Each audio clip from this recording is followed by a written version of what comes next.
On 3rd June, we have Saints Charles Lwanga and companions, martyrs. Many of the faces of the saints in heaven that shine with the light of God are dark faces. North Africa was one of the first regions to be evangelized and was home to a vibrant, diverse, and orthodox church for over 600 years. North Africa had over 400 bishoprics and enriched the universal church with a wealth of theologians, martyrs, and saints.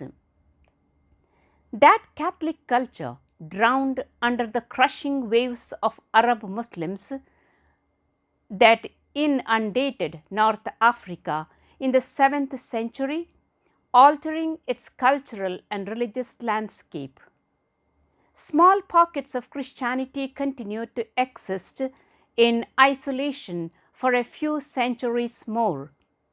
But by 1830, when French colonies and missionaries settled in Tunisia and Algeria, local Christianity had totally disappeared.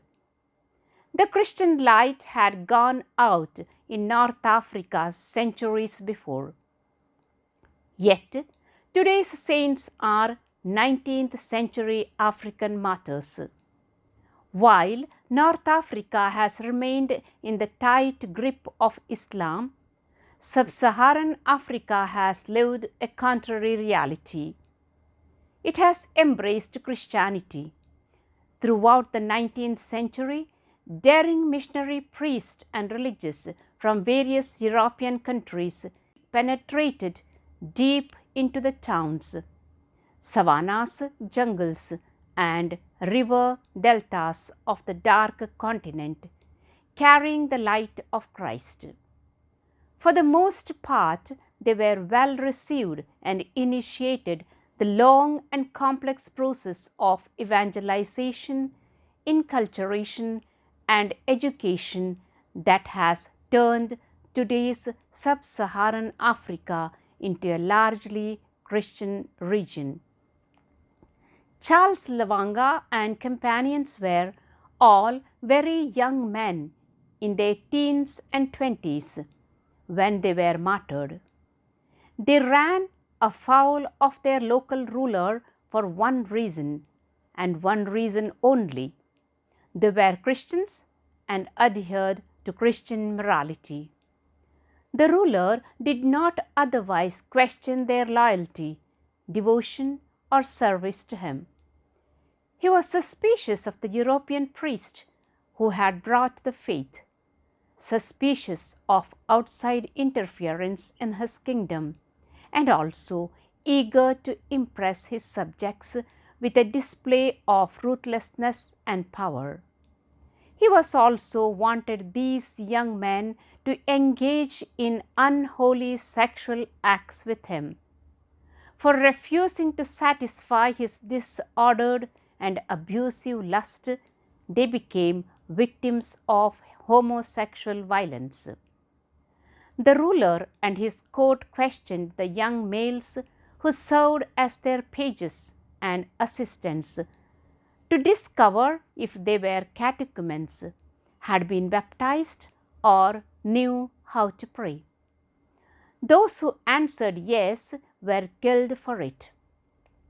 One was stabbed through the neck with a spear, and another's arm was cut off before he was beheaded.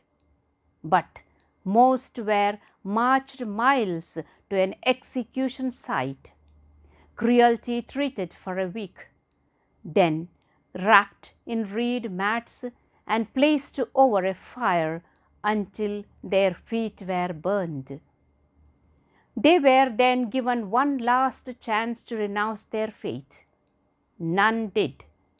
These tightly wrapped human candles were then thrown on to a huge pyre where they returned to the dust from whence they came. One of the executioners even killed his own son. The executioners and onlookers knew their victims had succumbed to the flames when they no longer heard them praying. The site where these Ugandan martyrs died is now a popular shrine and a source of pride dear to the heart of African Catholics. Charles Lwanga and his companions, though new to the faith, acted with the maturity of the wise and the aged, choosing to sacrifice lives full of promise rather than surrender the pearl of greatest price, their Catholic faith. Saint Charles Lwanga and companions help us to be courageous in the face of threats, to stand tall for our beliefs and to suffer ridicule and hatred rather than renounce or minimize our relationship with Christ and His truth.